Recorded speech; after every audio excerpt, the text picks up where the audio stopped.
Hey board game fans, this is Matt. It's been a while since I've logged any board game plays, and I decided I got some time. I want to change things up. Might as well get one knocked out here. Playing a game of Charterstone. The Charterstone app is amazing. The Charterstone is a legacy game. You can really only play it a couple of times before you can't really play it anymore. But the digital version allows you to continuously, reset the board, as it were. I'm at the player creation or game start here. I'm trying to, deciding what character I want to play, which will kind of dictate some of the stuff that I do. I think I'm going to be the brew guy.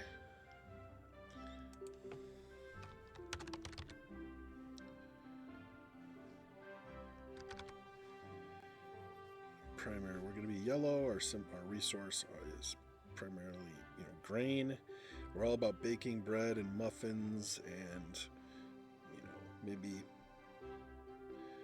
mixing a little brew making on top of it. I'm going to play on a medium setting with all the full AIs just for... Oh, I'm going to play with this soon.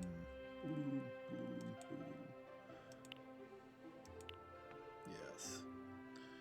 Still Martisa, Sebastian, May, and Kevin. All four. All the colors are represented.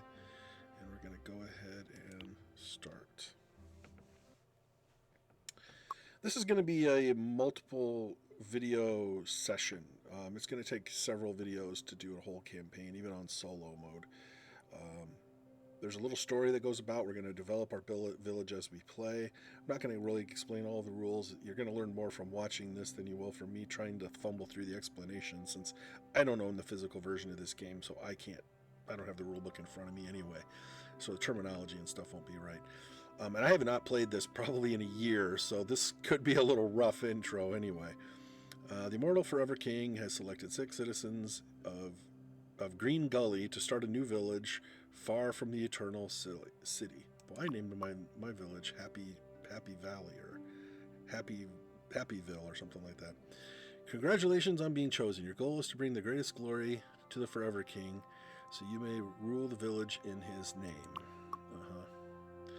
After spending all day flying over the kingdom, a zeppelin sets down. The guards open the hatch for you and your companions. The sun is setting as you venture outside. The location is a lush landscape of rolling hills, patches of trees, and a babbling brook.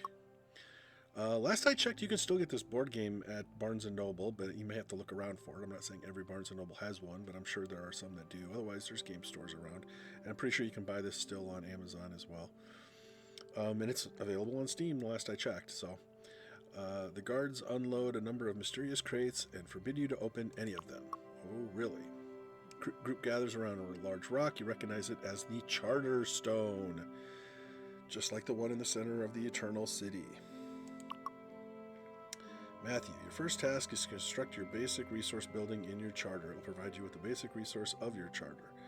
You can construct it in one of the 6 available plots in your charter. This time the construction will be free. In the future, however, it will cost you valuable resources. What's more, as a reward for constructing buildings, you will usually be rewarded with a crate. I wonder what could be inside. That's why he told us not to open the crates that were there, because they're going to be distributed as we build our initial buildings. So I am trying to build this grain field, and I might as well place it, let's see, I'm going to place it right there.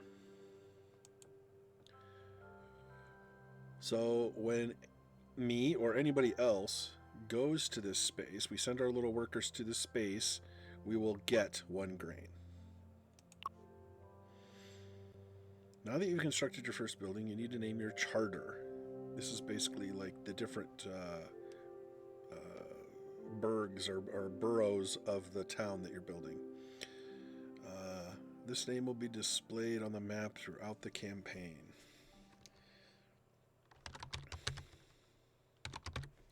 Barleydale.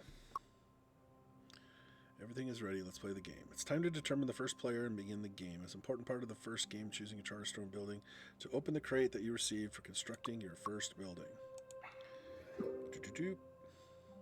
So May's going to be the first player, which means we're going to go fourth, or fifth. There's 6 players, clockwise order.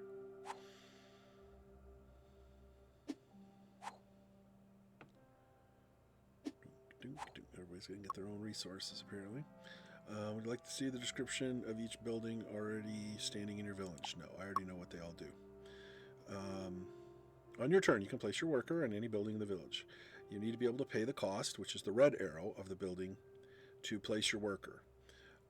After you pay the cost, you receive the benefit. That's the green arrow. That's what you get. Sometimes placing a worker triggers an additional action, usually some kind of choice you make. If there's at least one of your workers on the map, you can retrieve workers, or all your workers come back to your personal supply. If there's a worker on the building that you place your worker on, it gets bumped and returned to its personal supply, whether it's yours or somebody else's. Before we get even into all of that, there's the cards in my hand, which are currently nothing. This is what we currently have in our possession. I believe this. Oh, that's the hand. That's what we have in. That's what we have in front of us. That's our play area. This is our hand, and we currently have 1 crate that's ready to be opened. So if you find a location that opens a crate, we can do that.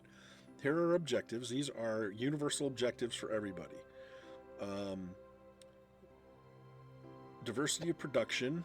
You need to have at least one resource, one of each resource. There's 6 resources in the game produced by each of the areas. Grain is what we produce. Coal is produced here. Iron or metal, I think it's iron, is produced here. Brick is produced here. Pumpkins are produced here, and wood are produced here. So the first any of the people who get 6 can claim this objective and get the bonus for it. It gives you with an objective bonus. Another one is to amass wealth. All you have to do is have 6 coins. We all start with 4. So it's not hard right now. Of course, you're going to probably spend these. And then pay your dues. You pay the influence for quota actions at least 3 times. I'll explain that once I get there. Quota. So in order for us to do quota action, you have to go to, I believe it's that place. I have to drag a worker there. And that enables you to complete something that you qualify for. Right now, the only thing we qualify for is giving up wealth. We're basically... Yeah, you're basically selling stuff for a result. So in this case, we can sell 1, 2, or 3 coins to get this 3 victory points. Obviously, the person that goes there first is only going to want to get rid of 1 coin. But if the last person, gets an opportunity to, it'll trade 3 coins for 3 points. This one is 2 coins or 3 coins for 4 points. And this one's to trade 3 coins for 3 points plus a movement on the reputation scale. This one, you're doing the same thing, only you're getting rid of cards.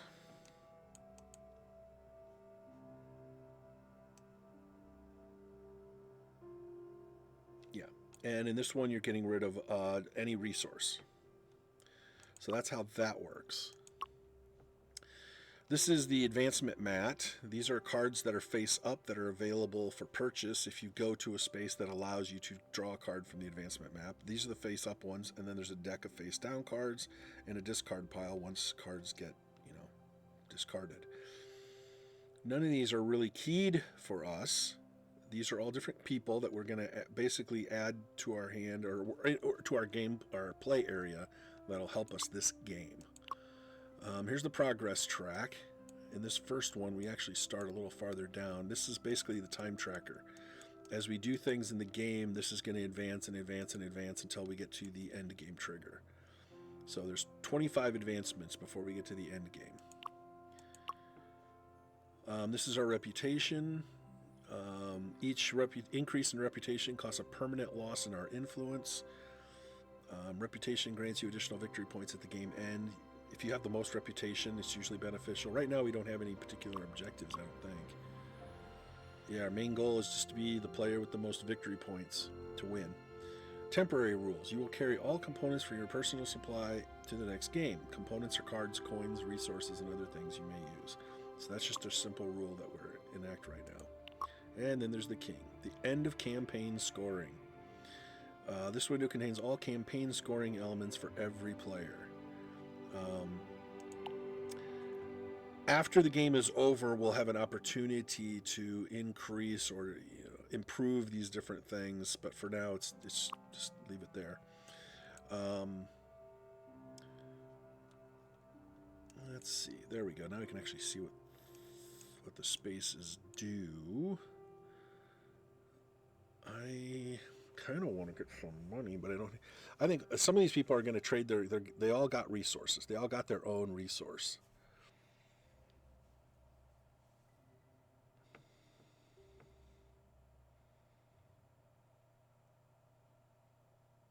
And then you can trade a resource for other stuff. Like, for instance, at this space, you can trade a resource, any resource, to get a coin.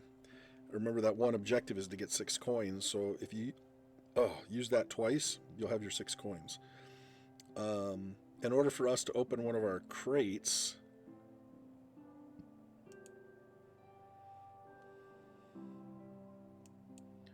why that's not popping up. So in the commons, you trade a resource and a coin to be able to draw one of those advancement cards from the advancement array. For using the commons, you decrease your influence. You complete one of the objectives that are on those three objectives I marked, like the one with the coins, and in exchange for that, you gain 5 victory points and increase on the progress chart. And then there's the Charterstone. You have to pay 2 influence, which is not permanent loss, it's just a temporary decline. If you notice, I'll explain that in a second. You pay 4 coins, and you open up a crate card. You have to have the crate card in your hand. And in the result of that, you're going to get 5 victory points, you're going to increase on your progress chart, and you're going to open up the crate and reveal the stuff that's inside. Some of the stuff is going to go to you, some of the stuff's going to go to the general supply. And then there's the Zeppelin. The Zeppelin costs, again, 3 influence. It's not a permanent loss of influence, but it's a temporary one. You have to have a building card. This is how you build a new building in your little commons area, your little charter.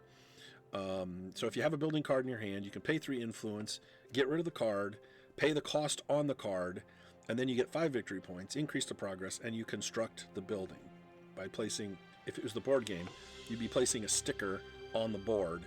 That's the graphic that, like this one's the field. That would be a sticker on the actual physical board. So here's our player array showing how many victory points we have. These are our workers. We have 1 big worker, 1 small worker. Essentially, they're identical until we're told otherwise. We have 4 coins, as does everybody else. We have 12 influence, as does everybody else. And then these are how much of each resource we currently have. There's additional stuff that could be on here, but right now nobody has anything, so this is all it is. We can reduce the size of it, but there's nothing else to add. I'm tempted to use the coal person's thing just to see if they'll use mine.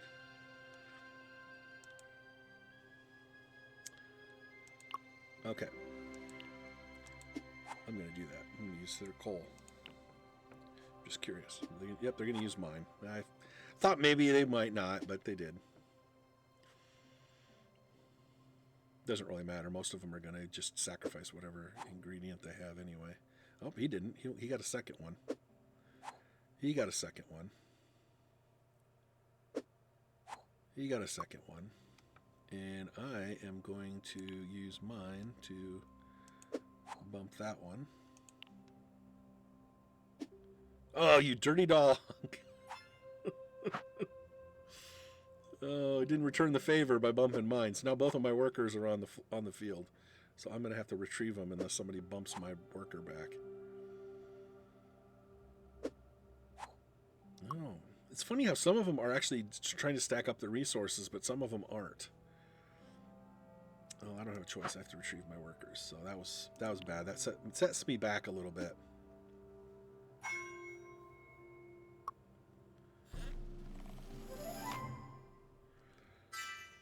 Okay, so they opened their crate, which got them the hoist house.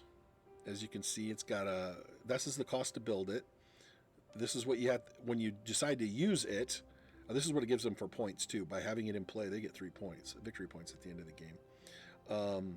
By paying an influence, you get coal and a coin. So that's better than their initial mine that they built.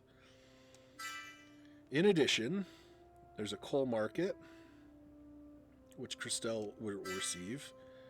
It unlocks personas. So here's a new rule. Personas are, you're discovering a variety of skills you don't remember learning. All persona cards give each player a special ability. During setup, you can select a persona, the ones you own. This is basically like giving your character a unique ability at the beginning of the game. There's a lot of different personas. Some of them will reward you for using your resources, some of them for gold, some of them for doing other things. They give a wide range of different bonuses. Each persona used is worth 5 to 7 victory points at the end of the campaign. Each persona whose ability you used during the campaign will be marked as such. If you unlock a persona during the game, it will be inactive. So she didn't get the persona. She just unlocked them for basically everybody. And she got a deck of cards that are going to basically be put into the deck stuff that'll be available at a future time. It's treated like other persona cards you have, not chosen for the game. Players keep persona cards from game to game. So once you have them, they're yours forever. Maybe we all get one of them at the beginning. Yeah, she got the minor. But it's not active. I think all of us got one too, if I remember right.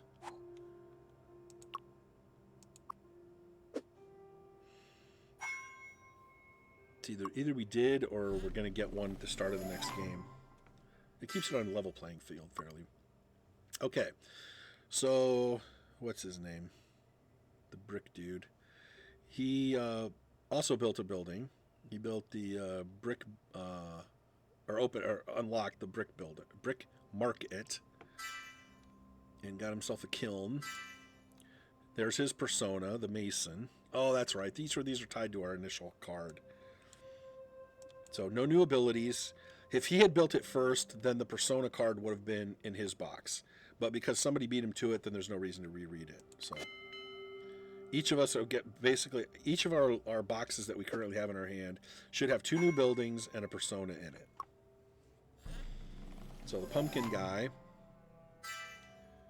got a greenhouse, the pumpkin market, and the gardener, which gives him a bonus for, using pumpkin cost cards.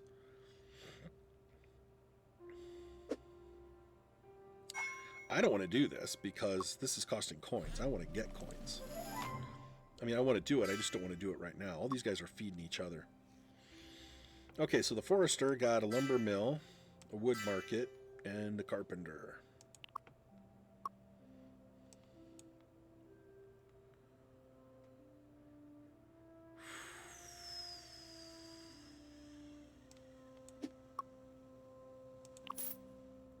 I'm going to get 1 coin.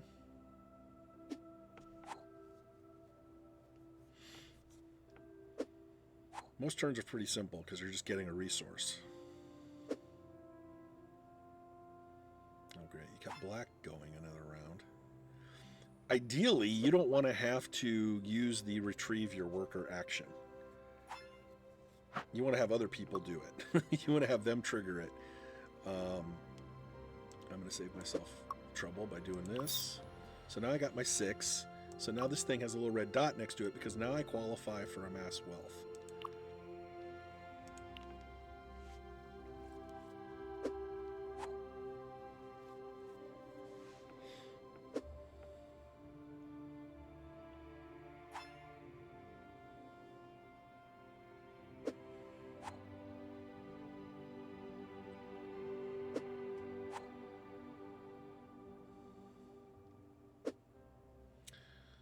I don't know if I want to trigger it yet because I don't think anybody else is ready to trigger one of these. Everybody else is low on gold. What are the other ones? Having 1 of each resource and going to the thingy 3 times. I don't think anyone's gone to it 3 times either. So here's the deal. I only have 2 workers, and one of them's already here. If I go to this place, then next turn I'm going to have to retrieve my workers unless somebody else goes to one of these spaces. So I'm thinking maybe I don't want to do that. Where would somebody might like to go?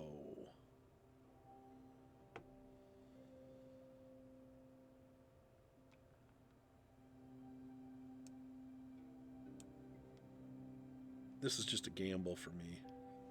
So who doesn't have any resources? May doesn't have any resources. Maritza doesn't have any resources. I think I'm going to go to the forest. Okay. I'm going to get some wood. We'll see. We'll see if it pays off. Ah, dang it. So now, once people have those cards, those new buildings in their hand, now they're going to try to get the specific resources needed to build them. So I'm like an idiot. I should have gone to my stupid greenery. Oh, good. So I got my worker back. Okay. So what I should do... Sorry, look at the hands of the other players. This is all public information. So, for instance, I don't know what the brickmaker is going to go for, but they need 2 bricks no matter what. Other than that, this building needs a pumpkin and an iron, and this one needs grain and coal. Now, he went to the grain, which probably means he needs coal now, because he's already got the other ones. So that's a good bet for me to go there. Because if the coal person doesn't use it, then the brick person definitely will.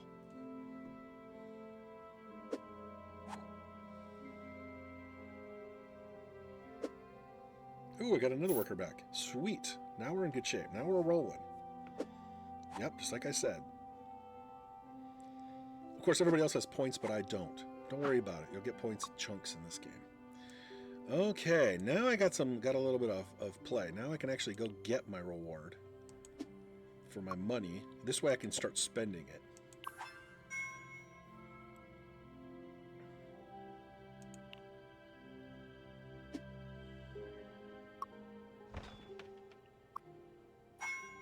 So now anybody who has coal can get 2 gold.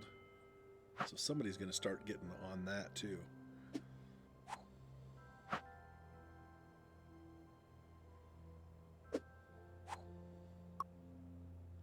I haven't even opened up my box, so might as well do that.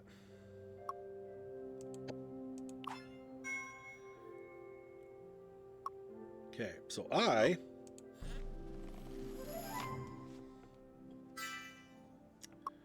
got a granary, obviously, because I'm in the grain area, which costs influence.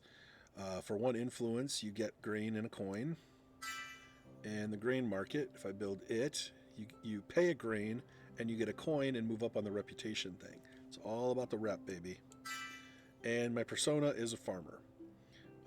After using a building with a grain cost, gain a VP. That's what everybody's initial character is. They're going to get a little more diverse later on. Okay, still got a half hour. So now I'm hoping somebody bumps me. Hey, there we go. So she's opening up her box because she was another one that hadn't opened her box yet.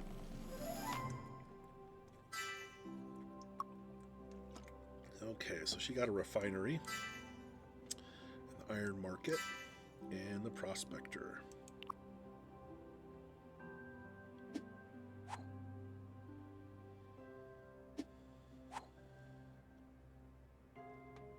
This is a really, really cute game. They did a great job with the artwork, and it's very colorful, it's very bright. And if you notice the different characters, they did a good job of inclusion in different ethnic groups, different sexes, different age groups. They were really conscientious about that. There's too many games out there that are very color dense, color blind, almost like they're not aware that there are people who don't all look the same, and all their characters tend to look like the same ethnic group. And I think they did a great job with this without being overly generic, but everybody looks, it's a very pleasant game, and it's an inclusive game, and you have to appreciate that. So I have buildings now. I need a lot of grain in order to build that, and I probably should. And in a way, the grain market that doesn't replace it, because this gets you grain. Yeah. And there's my farmer. On the other hand, I could just go after the resource one and try to double down on the assorted resources. But either way, I definitely need some grain, so I'm going to go here. And hopefully somebody else needs grain to build something and bounces my worker back. Or goes to this if they manage to get their accomplishments.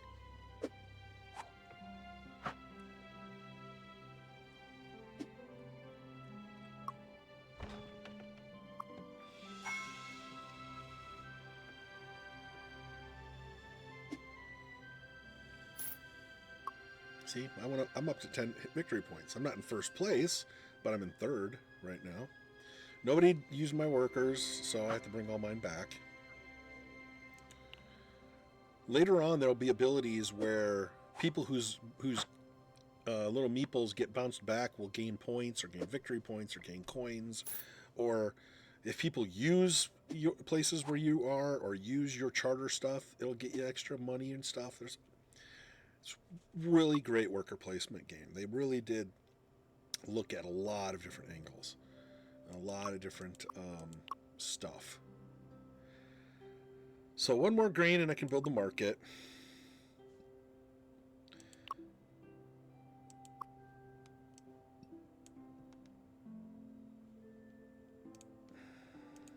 I think I'm going to try to get that other accomplishment though. Just get it out of the way.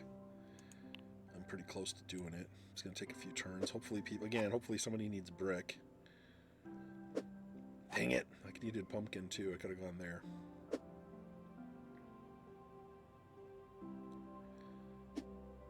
She definitely needs iron, so I'm going to send my other worker there.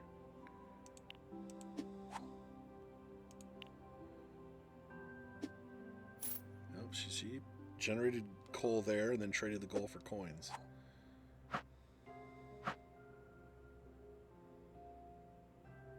Thank you. Okay, so what do I need now? All I need is pumpkin.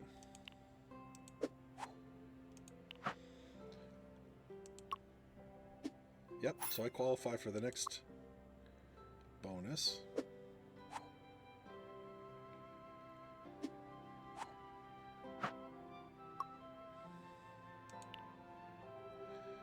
I'm going to go ahead and grab that while I can. Now look who's in first place. Well, tied. Okay, so here's a chance. We got to a reputation point. I don't have to do this, but I can do this. Right now, green, black, and red have all bought into it, so they're tied right now for a 10-point bonus. And right now, the rest of us aren't getting anything, so we might as well put our dog in the race. It's a choice to do that because I think that's a permanent loss in your little influence marker. See, my total influence is now maxed out at 9. And we started with 12. This thing cost us some too.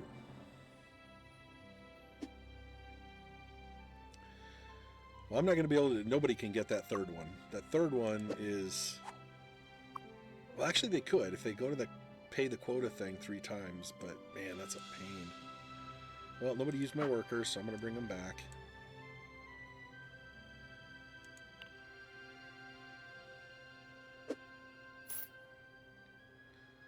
I have a lot of resources, most of which I don't need. I don't need iron at all, so that's good to know. Because I'm going to work on the third one of those. I'm going to bounce him out of there. I'm going to trade... Ooh. Dang it, they really jumped on that. Well... I'm going to go here instead. I'm going to pay 1 coin and get 3 victory points. So now I visited that place once. See? 1 time. Visited 3 times and I've qualified for that card. Oh, these are good things to have too.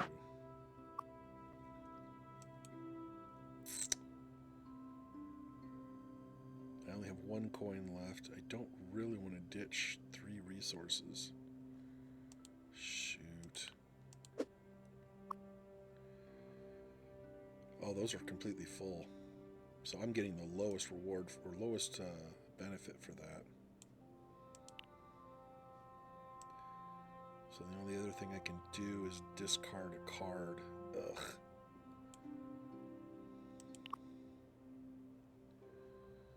Wheel, pumpkin, and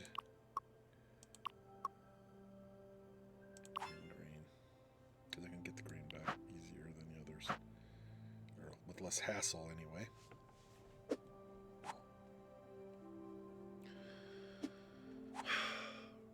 So I might want to discard that. I don't know. It's giving up a big advantage discarding these initial cards. I kind of like to draw some cards. So let's see, what can I do to draw a card? Pay a resource and a gold to draw an advancement card.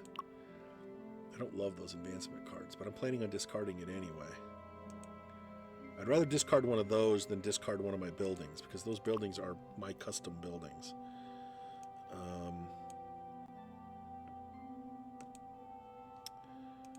Shoot.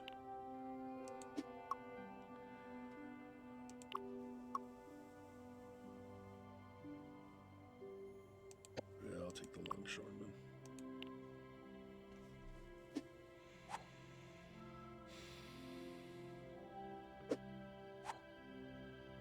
I'll have to retrieve my guys, I'm sure. Nobody's going to bounce them back to me.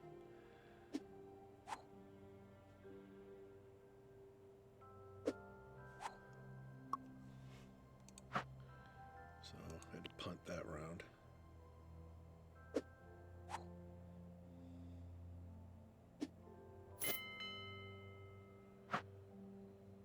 Things are just moving right along.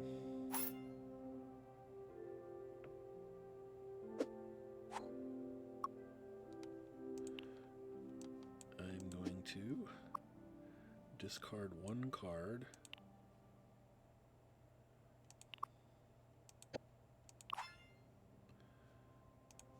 So now I qualify for the last one of these.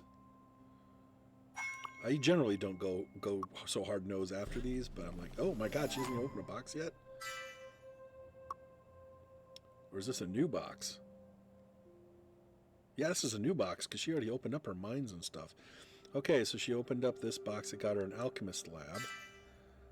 And an alchemist persona. Okay.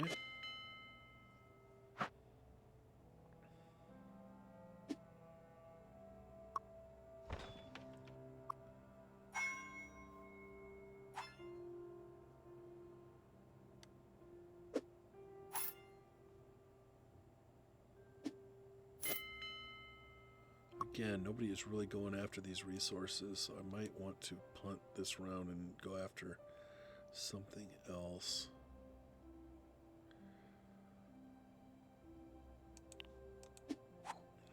Maybe somebody needs green.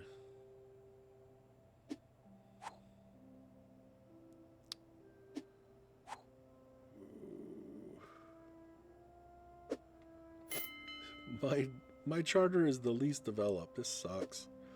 I made my decision what I was going for, so I'll retrieve my guys.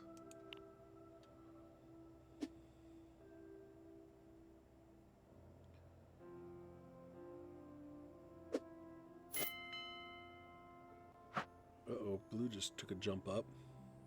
Trading, he picked up wood last round and then traded the wood for gold and an increase on the what is it called? The reputation track. All right. I got to do this since I qualify. I just want to get it out of the way. I don't have to worry about it.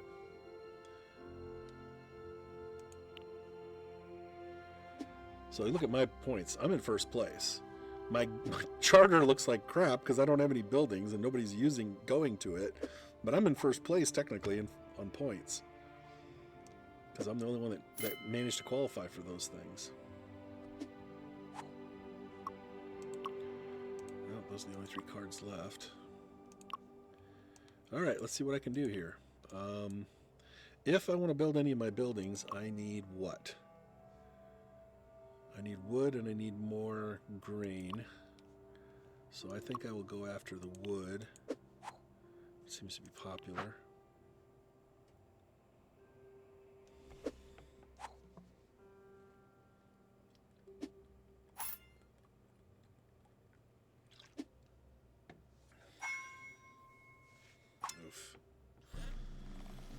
box opened up. New abilities. Minions! New rule. Due to the village's rapid expansion, extra help is needed. You recruit some minions from the area. Whenever a new type of minion is unlocked, the unlocking player gets one of these minions. A minion is a type of worker that can place only on unoccupied buildings in your charter. So I could only place my minion in my charter. When you do, you gain the minion benefit, then use the building. All cards that refer to workers apply to both regular workers and minions. Any player may, so in terms of when you gather your workers back, all of your minions would also return to your hand to be placed again. Any player may place a regular worker on a building occupied by a minion. Unlike other workers, minions cannot be bumped. They stay on their buildings until you choose to retrieve all your workers. When an opponent places their worker on a building occupied by your minion, you get the minion's benefit. So that's why you want to place your minions on your buildings and then have other players try to use those your different buildings. Because they'll get the benefit, the normal listed benefit, but then you'll also get a little bit. You'll get something. Depending on what your minion is, there's different effects. Some of them give gold, some of them give resources, some of them let you draw cards. So ideally, that's what you want to happen. Of course, then you're left with the decision. Do you want to help another player out by going to where they have a minion? There are 6 of every type of minions available. You can check how many minions of a given kind are available. Additionally, you can pay with minions when performing quota actions. See, the other thing is these are component limited. Like they said, there's 6 of every kind of minion. So they're going to unlock a particular type of minion. There's going to be 6 of these little meeples available. And if all 6 of them get recruited and other players don't happen to have that particular minion, they don't get them. They don't get them until there's some available to get. So the minion that they unlocked, the pumpkin person, unlocked the cat. The Forever King learns 6 immortality by studying cats. Whenever you place a cat on an opponent and an opponent uses your cat's building, you gain a VP. So that's what their ability is. They also got the Cat Cafe building. This is one way you get, by trading 2 gold, you get a cat minion and a victory point. So it's pretty cool. But you have to have the coins to get it. A new persona, the Cat Whisperer, which is going to give him bonuses, based on retrieving your cats. They're going to get extra VP. And Team Builder objective. To control at least 3 minions on the map. So that's going to go into the deck. It's not going to be used this game, but it'll be in the future. See, there's a discard pile there for the for the objectives. That's one of the cards that got put in there. So right now, these are the 3 we have. Once these, I don't know when these things actually get pulled out. There's a certain rule for it. I don't know what that is. It's not when they're completed. All 6 people don't necessarily need to complete these before they get removed, but there's something that triggers it. Okay, I guess I'm retrieving my workers. Nobody went to my spaces. That's the other neat thing about this game is you kind of want to anticipate what other people do. You want to go to where you know people are going to go because then you'll get your worker back for free. You don't want to have to waste a whole turn pulling your workers back. It sucks.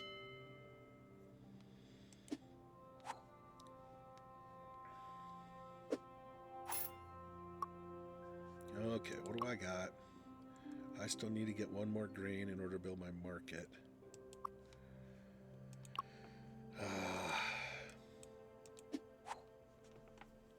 And that is me done.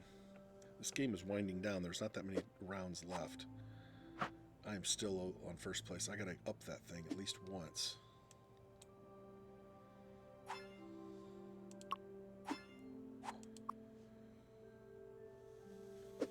Just to keep up with the Joneses. I can't let the field gain a point on me. Okay. More personas. Constructing a building. New rules. This icon means construct a building in your charter using the building card from your personal supply. You pay 3 influence plus the 4 resources shown on the building card, unless an alternate cost is shown. And you place the building in your charter. It can be placed on an empty plot or on any unoccupied building, but not a basic resource building, which is this one. You gain VP and advance the progress.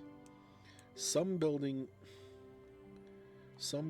award a crate that you can add to your personal supply. If you construct a building on top of another building, only the VP shown on the newest building counts at the game at the end of the campaign. Oh, that's right. These are not points for the end of the game. Those are at the end of the whole campaign that we're playing, which is a series of, I don't remember how many games, 12 or 16, something like that. All right, got the constructor building and a new persona, the decorator. Okay, well now I have enough to build my building, so I'm going to go ahead and do that. I'm going to build the grain market. I'm going to build it there. It's centrally located. That matters.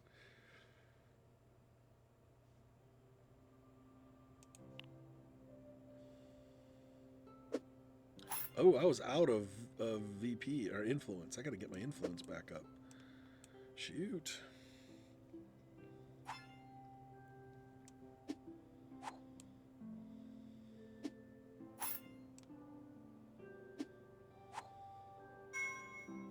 I did all the things that cost influence, I guess. Nothing on the field gets me back influence, so I won't be able to buy into any of that because I won't be able to pay the cost. All right, retrieve my workers. I still got a huge lead on everybody. I got 34 points.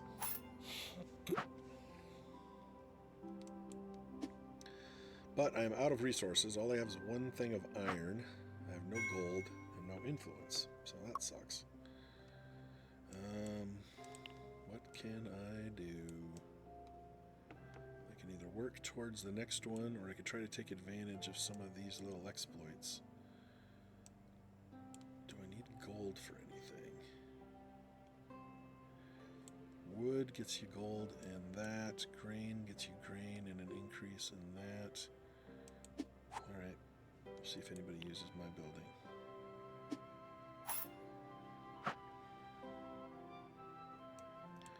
I would like to get a card.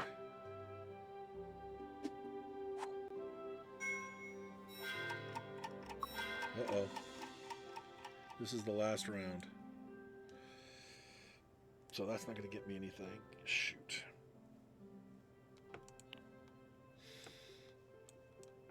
All those resources aren't going to get me squat. Nope, that was anticlimactic. That's fine. I got a pretty good lead right now, even with this disaster. Okay, so here we go.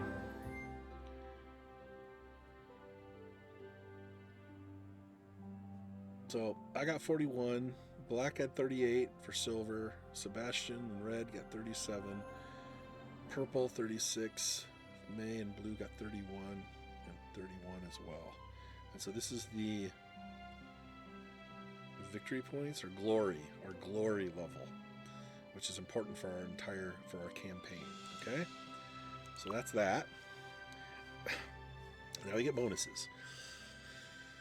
Columns need to be full to grant the bonus. So for this one, at the beginning of every game, you receive a coin, receive a resource, receive 3 VPs, remove a peril from a charter. Right now we don't have any perils, but it doesn't matter. These things you're not going to get next game anyway. I got 4 points to distribute, 4 little stars, so we're not going to get any of these bonuses next game.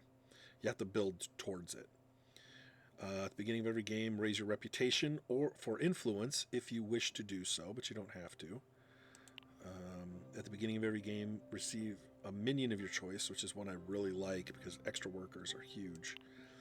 At the beginning of every game, raise your capacity of your choice.